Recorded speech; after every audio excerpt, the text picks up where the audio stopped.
Good evening, everyone. We begin the readout tonight with the latest on the humanitarian disaster in Ukraine. The United Nations is raising concerns about the 6.5 million people who are internally displaced and the 13 million people currently in regions hit hardest by the war in Ukraine. Cities like Mariupol and Sumy are facing what the UN described as critical and potentially fatal shortages of food, water, and medicine. We're still learning more about the drama theater in Mariupol that Russia bombed, despite clear markings that children were inside. 130 people have been rescued, but there are still 1,300 people in the shelter. As many flee cities like Mariupol, more than 9,000 today alone, they are heading west, but the war appears to be following them. In Lviv, 40 miles from the border with Poland, local officials said that several missiles destroyed buildings at an aircraft repair facility. Russia is claiming that the site is Ukrainian military infrastructure, a detail that NBC News cannot confirm. Residents of Lviv are scared that the war will soon be at their doorsteps. You know, when you sleep and in 2 a.m. this sounds turn on and it's scary. It's scary now because you understand that now in Lviv it's calm, it's peaceful situation, but we don't know if it will be tomorrow. But the city remains resilient. Take this powerful photo of empty strollers in front of a Lviv city hall. There's 109 of them, one for every child killed since the start of the war, according to the Ukrainian government. And President Zelensky is making a direct appeal to Russian mothers, claiming that 13,000 Russian soldiers have died in the war, telling them to check on their sons and asking them to love their children more than they are afraid of their government. This as Putin continues to shamelessly target civilians, shelling residential buildings and even a kindergarten in Kyiv. NBC's Richard Engel was at the site of that attack this morning. The bomb landed right in the middle of this complex, damaging all the apartments around, also a school, a supermarket, a kindergarten. The death toll could have been far worse. And this is happening every day now, not just in Kyiv, but also in Kharkiv, in Mariupol, in Chernihiv, where civilians are being attacked without any military targets in the area. Asked about his own safety today, Kyiv's mayor says no one is safe. How concerned are you that you're a target?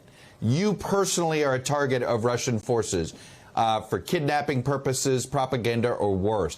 And how much protection do you have? Actually, nobody have safety in our city. Nobody have safety in our country. It's every citizen of our country is target. I don't care about me. I'm care the citizens give me rights to defend the interest of people in my hometown. And tonight, the city of Kyiv announced that since the beginning of the war, 222 people have died there, including 4 children. Meanwhile, in the port city of Odessa, Russian warships on the Black Sea are visible from the coast. 80 years ago, during the war against the actual Nazis, the city, then part of the Soviet Union, could see German warships approaching. They prepared for the Germans' arrival, fortifying the city and lining it with sandbags. And today, they're doing the exact same thing, but it's their neighbor attacking this time. Yeah, we are quite safe because Odessa has a very brave history. You know that here was during the fascist war, there was a civil counter force, not of military but civilian citizens of Odessa. That's why we're very brave. We are not afraid of this. Odessa, the third largest city in Ukraine, is crucial for Putin's strategy of taking the southern half of the country, putting more than 100,000 civilians at risk. Meanwhile, Russia has spent the past few days claiming that any targeting of civilians is fake news. And today, the Russians once again wasted the UN's time by spouting the conspiracy theory that there are bioweapons labs in Ukraine. Here's how U.S. Ambassador to the UN, Linda Thomas-Greenfield, responded. Last week, we heard from the Russian representative a tirade of bizarre conspiracy theories. This week, we're hearing a whole lot more where that came from. Russia has repeatedly accused other countries of the very violations it plans to perpetrate. we continue to believe it is possible that Russia may be planning to use chemical or biological agents against the Ukrainian people. With me now from Lviv is NBC News correspondent Cal Perry and Mariupol City Council member Maxim Borodin. Cal, I'm going to start with you because it doesn't appear clearly that Russia is waging war efficiently, but they sure are waging it everywhere. Yeah, and I think what we're seeing, and we heard this from the State Department today, because the military seems bogged down in places like Kyiv, in places outside of Mariupol, what is happening is they're punishing these civilian populations by indiscriminately shelling them. Here in the western part of the country, we woke up today to the sound of air raid alarms. There was that airstrike near the airport, at least 4 cruise missiles striking there at about 6:30 in the morning. Interesting to note, Joy, the air defense system here in the west still functioning pretty well. At least 2 of those rockets were shot out of the sky. You can see there. That's the aftermath that we witnessed this morning as smoke rose over the city. Interestingly enough, the government not confirming what the target is, not letting journalists near to that site, an indication, I think, of the operational security concerns they have on the ground here as they anticipate possibly more airstrikes. I want to take you to the city of Mariupol, but before I do, this is video that we've gotten in the last 90 minutes, and I want to warn our viewers that it is graphic, but it is important to show because, of course, this is where we are seeing exactly what you are alluding to, which is the punishment of a civilian population. We know that in this video, some of these folks were underground for 3 or 4 days, bodies, as you can see, strewn into the streets. And as we've been talking about, a situation so desperate for people there that we're not seeing the ability to bury loved ones. We're not seeing the ability to carry out funerals. The last desperate gasp of any city are these slit trench mass graves. And while these videos are very difficult to look at, it is important that we show exactly what is happening on the ground. A little bit of good news. In the city of Sumy today, we saw the first humanitarian corridor that actually functioned properly, some folks getting out, and the UN saying they were able to coordinate with both the Ukrainian officials and Russian officials to get both food into that city and water, they said, restored to 50,000 residents. It's important, right? You have hundreds of thousands of residents in these cities still bunkered down, still in basements, and we should remind our viewers, of course, that it is the elderly, it is folks who cannot flee that are stuck in these cities, and it is, of course, unaccompanied children as well, Joy.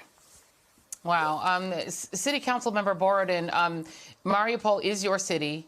What are you hearing out of there, including we are increasingly everyone concerned about this theater where 1,300 people were shielding themselves from the blasts. Do you have any updates on that? Mariupol Drama Theater is only piece of the big terroristic puzzle which Putin is made from Mariupol. It's terrible what happens there now. My friends who lucky to go out from the city yesterday is telling terrible stories about the body which no one can get away or bury, and dogs and birds are eating them.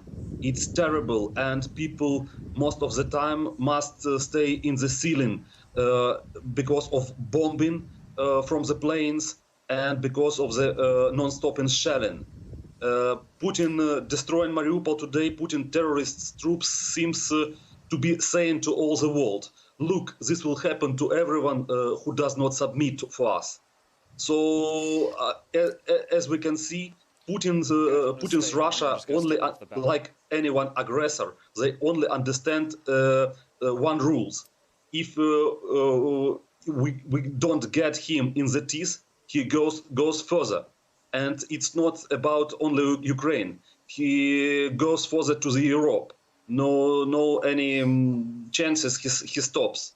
So if Ukraine today don't get real help, we need jet planes, we need offensive systems, not only the handheld systems, but stationary systems. So we can close our sky, because NATO don't want to help us. They're afraid that Putin starts World War III. But anyway, this war is already started.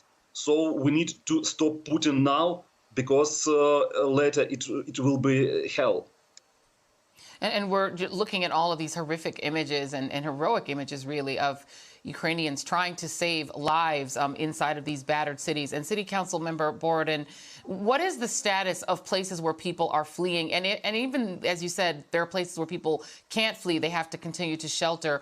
What is the status? How much food is available? How much water is available? And can food and water and resources be brought in? The situation catastrophic.